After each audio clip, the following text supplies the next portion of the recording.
Since Mr. Moon's election, he has not been as vocal about the THAAD deployment.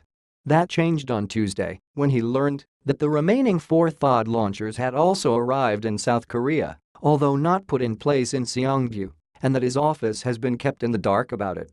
President Moon called it a great shock, said his spokesman, Yoon Young-chan.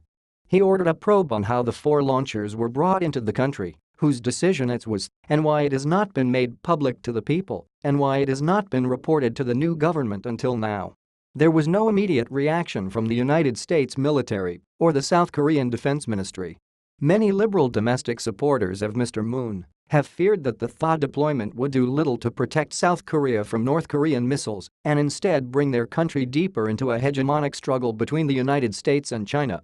They tend to see it as part of Washington's scheme to contain China's growing military influence with a region-wide missile defense network. Their misgivings only deepened when President Trump suggested that South Korea pay $1 billion for the system. China has also been boycotting South Korean brands in retaliation.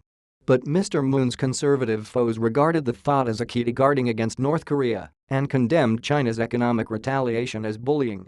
Mr. Moon also departed from his conservative predecessor, Ms. Park, by calling for dialogue with the North, saying that sanctions alone have failed to end the North's nuclear ambitions. But his approach has been challenged by North Korea's growing missile threat since his election. The only way to make North Korea listen is through Chinese economic and American military pressure, Prime Minister Shinzo Abe of Japan told Mr. Moon on the phone on Tuesday, according to Mr. Moon's office. This is not time for dialogue. We must strongly call on China to stop providing oil and oil-related goods to North Korea. Mr. Moon agreed that it was time to increase sanctions on pressure on North Korea. The phone call between Mr. Abe and Mr. Moon took place hours after North Korea said on Tuesday that the ballistic missile it tested this week could be launched much more quickly than others of its kind and that it could strike enemy ships and other targets with greater precision. On Tuesday, the North's official Korean Central News Agency said the missile had been equipped with a new precision guidance system. It also had an advanced, automated pre-launch sequence, markedly reducing the launching time, the news agency said. The North's attempts to develop longer-range missiles have caused considerable alarm, but Pyongyang has also been striving to improve its Scud-based short- and medium-range missiles, which could strike targets in South Korea and Japan, including United States military bases and aircraft carriers that often sail in nearby waters. The South Korean military said on Tuesday that it needed time to verify the North's statement. It was the latest in a series of advances in missile technology claimed by North Korea in recent weeks.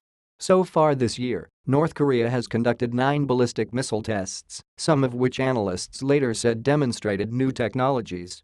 Its mid-range Pukgoksong-2 used solid fuel, eliminating the need for a lengthy fueling process, which means it can be rolled out from a concealed location and launched quickly.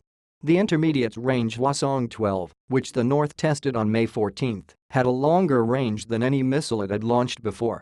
Whenever news of our recent valuable victory is broadcast, the Yankees would be very much worried, and the gangsters of the South Korean puppet army would get dispirited more and more, the North's news agency quoted the country's leader, Kim Jong-un, as saying after watching the launch on Monday. North Korea has repeatedly claimed that it could strike the continental United States with a nuclear warhead, but it has never tested an intercontinental ballistic missile that can fly across the Pacific.